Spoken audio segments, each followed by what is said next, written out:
Assalamualaikum Neng. Waalaikumsalam. Selamat pagi. Pagi. Sebelumnya perkenalkan, nama saya Herinur Puji Putra Anugrah. Saya mahasiswa dari Prodi D3 Keperawatan Universitas Muhammadiyah Tasikmalaya. Nah, sebelumnya saya mau minta izin kepada Neng dan meminta waktunya sedikit. Di sini saya akan melakukan edukasi atau sosialisasi tentang materi isolasi sosial. Nah, apakah Neng bersedia mengikuti dengan saya, sosialisasi dengan saya? Bersedia. Bersedia. Nah, di sini untuk metodenya saya menggunakan leaflet ya, Neng. Nah, boleh dipegang oleh Neng. Sebelumnya Neng sudah tahu apa itu isolasi sosial? Belum. Nah, bukan Neng. Nah, di sini ada pengertian isolasi sosial. Apa itu isolasi sosial? Isolasi sosial adalah suatu sikap di mana individu menghindari diri dari interaksi dengan orang lain. Individu merasa bahwa ia kehilangan hubungan akrab dan tidak mempunyai kesempatan untuk membagi perasaan, pikiran, prestasi, atau kegagalan. Individu mempunyai kesulitan untuk berhubungan secara spontan dengan orang lain, yang dimanifestasikan dengan sikap memisahkan diri, tidak ada perhatian, dan tidak sanggup membagi pengamatan dengan orang lain. Nah, sebelumnya Neng juga tahu tidak tanda dan gejala isolasi sosial itu seperti apa? Kalau gitu mah ngahulang gitu kan?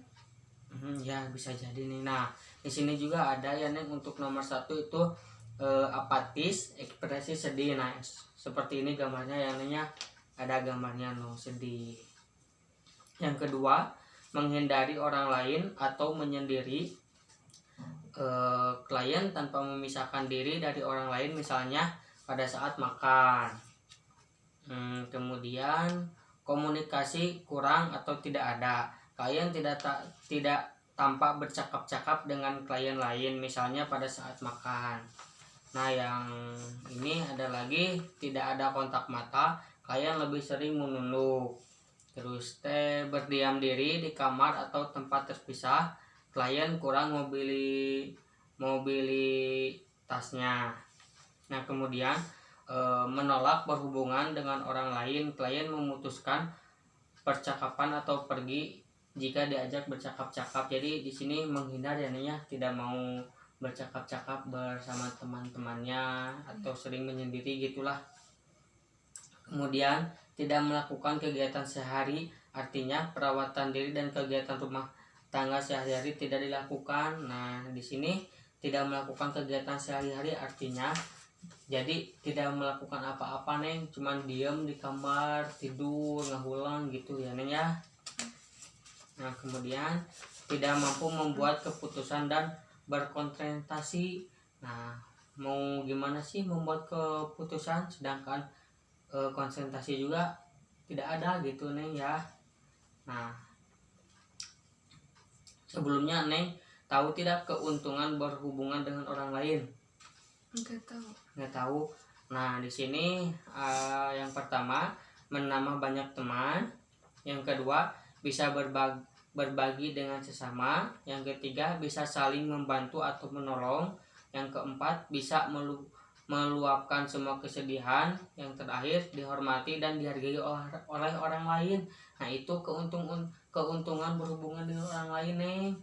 Nah, untuk kerugian tidak berhubungan dengan orang lain, nah di sini juga ada ya. Yang pertama, tidak mempunyai teman. Udah jelas itu mah ya, yang mempunyai teman. Kemudian tidak bisa mengenal orang lain. Yang ketiga, selalu menyendiri. Yang keempat, tidak dihormati dan dihargai oleh orang lain. Yang kelima, tidak bisa berbagi pengalaman atau selalu menghadapi masalah sendiri. Nah, jadi Neng di sini memilih yang mana Neng? Keuntungan berhubungan dengan orang lain atau kerugian tidak berhubungan dengan orang lain? Keuntungan lah, soalnya punya banyak teman, jadi nggak sendirian terus gitu. Iya, bagus Neng. Nah, di sini juga ada penata laksanaan. Tahu nggak bagaimana cara penata laksanaan orang yang dengan gangguan isolasi sosial? Dideketin sama keluarganya. Iya bisa Neng. Nah di sini ada ya Neng di leaflet itu yang pertama bina hubungan saling percaya. Jadi kita harus sering ngobrol, ajak berkomunikasi lah sehingga bisa menimbulkan hubungan saling percaya gitu Neng. Nah yang kedua interaksi sering dan singkat. Jadi ajaklah si klien itu sering ngobrol dengan kita, jangan sampai si eh, orang tersebut tuh selalu menyendiri, tidak tidak apa tidak diajak komunikasi dengan kita gitu. Jadi sesering mungkin lah ajak komunikasi interaksi dengan kita gitu. Nah yang ketiga dengarkan dengan sikap empati. Nah bila mana si orang tersebut ngobrol atau apa, dengarkan coba oleh kita ya nih ya. Beri umpan baik. Yang keempat beri umpan balik yang positif. Yang kelima jujur dan menepati semua janji. Kemudian bimbing klien untuk meningkatkan hubungan sosial secara bertahap. Yang ketujuh berikan pujian saat klien mampu berinteraksi dengan orang lain. Kemudian diskusikan dengan keluarga untuk mengaktifkan support sistem yang ada. Jadi bila mana ada pasien yang gangguan jiwa isolasi sosial, bila mana ada keluarganya, coba diskusikan dengan keluarga, bicarakan tentang penyakit dan penata laksanaannya seperti apa gitu nih ya. Kemudian bila yang terakhir yaitu kolaborasi dengan dokter tentang pemberian obat antidepresi. Nah, mungkin segitu Neng yang dapat saya sampaikan materi tentang isolasi sosial. Sebelumnya ada yang mau ditanyakan tidak? Tidak ada. Baik kalau tidak ada mungkin dicukupkan sekian dari saya ya Neng. Mohon maaf bila ada kesalahan dan kekurangan. Ambil yang positifnya, buang yang negatifnya ya Neng ya. Sekali lagi terima kasih.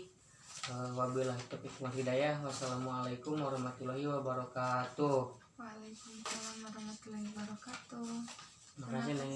Ya, saya pamit ya. Ya. Ya.